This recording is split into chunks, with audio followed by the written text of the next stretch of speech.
Truth is,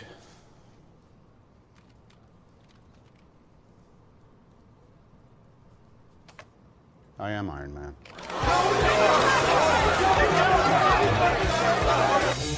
Yeah, we are probably never going to see this character again. But what made him so iconic and the face of the MCU?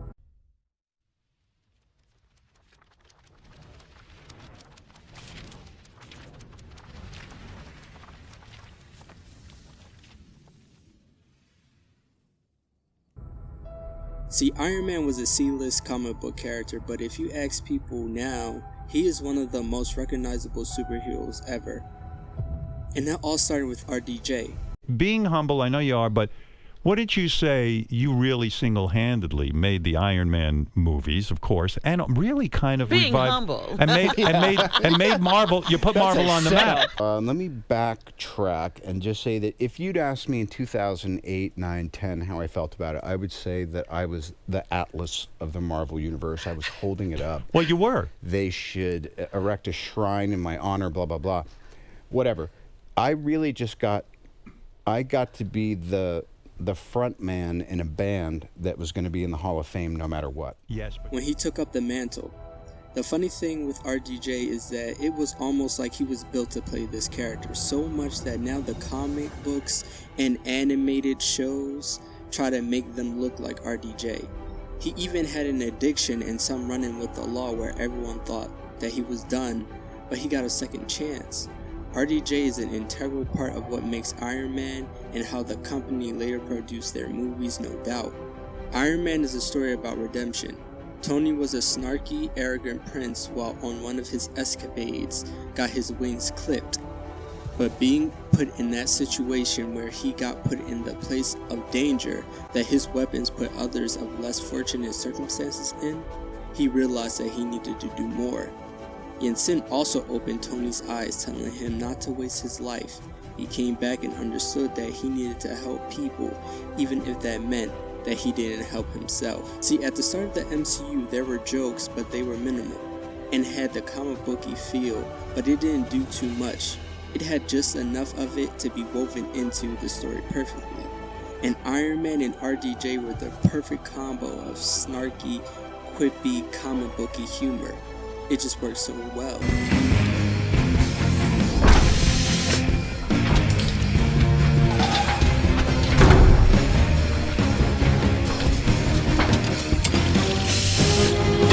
Suiting up is always so important for MCU movies, and also the male characters taking off their shirts. But man, is Iron Man the best at suiting up by far. It puts you in the shoes of the hero.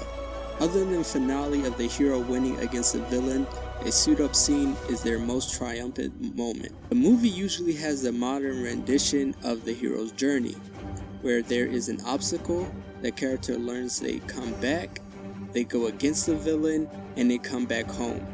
In Iron Man, he realizes his uncle was the one behind everything that he had gone through in the last few months. Tony outsmarts him, and that's the movie. But there is still a lot of time in this video.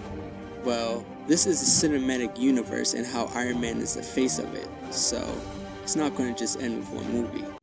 I am Iron Man. You think you're the only superhero in the world? Mr. Stark, you become part of a bigger universe. You just don't know it yet. See, they didn't just focus on Iron Man. It was never meant to be a one and done movie, especially after the success of this movie. Of course not. If you are a real fan, you would notice Agent Coulson talking about S.H.I.E.L.D. multiple times. And yeah, of course, there's Iron Man 2, the sequel. 270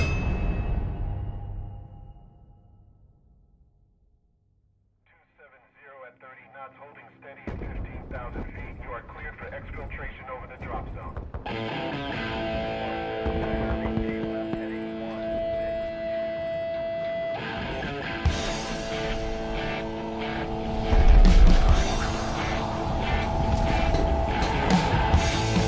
See, Iron Man 2 continues where we left off about 6 months later, where Tony is building on his company, transitioning from a thing of war to a beacon of peace, like a peace corporation. However, in this movie, we see the drawbacks of Tony becoming Iron Man. one with the poison he's receiving from the arc reactor, replacing his heart, and the two people coming to get him like the government, his rivals Hammer, and Whiplash. We see Tony still has his ego, and that is something he needs to work on in order to live his life as Iron Man. Of course, he has an incredible suit-up scene in this movie too.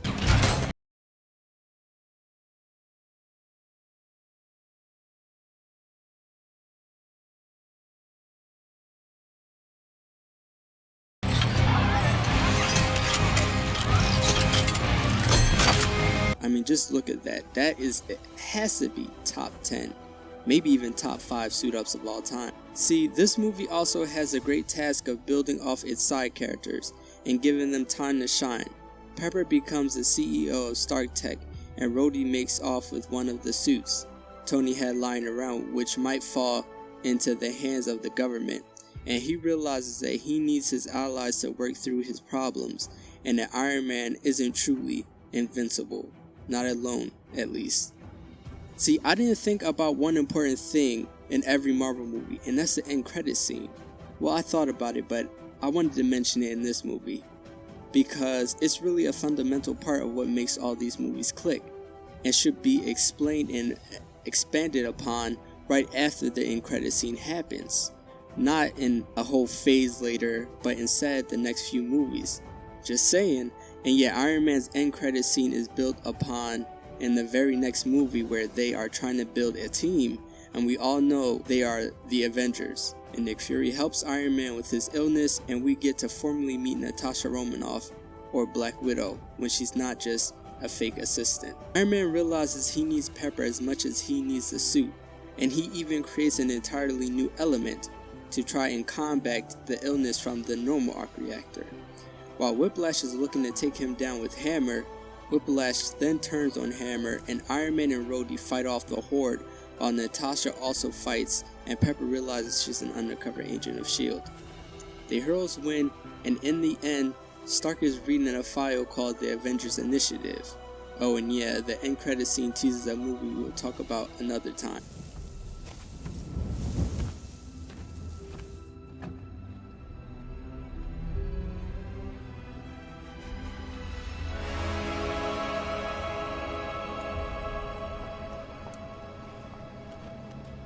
Sir, we found it.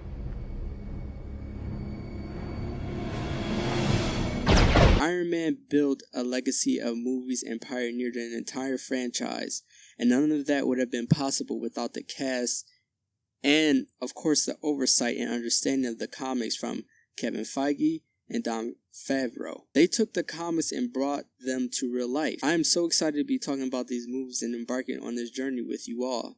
And as always, thank you for giving me just a few minutes of your time. Click the link below and join the Discord.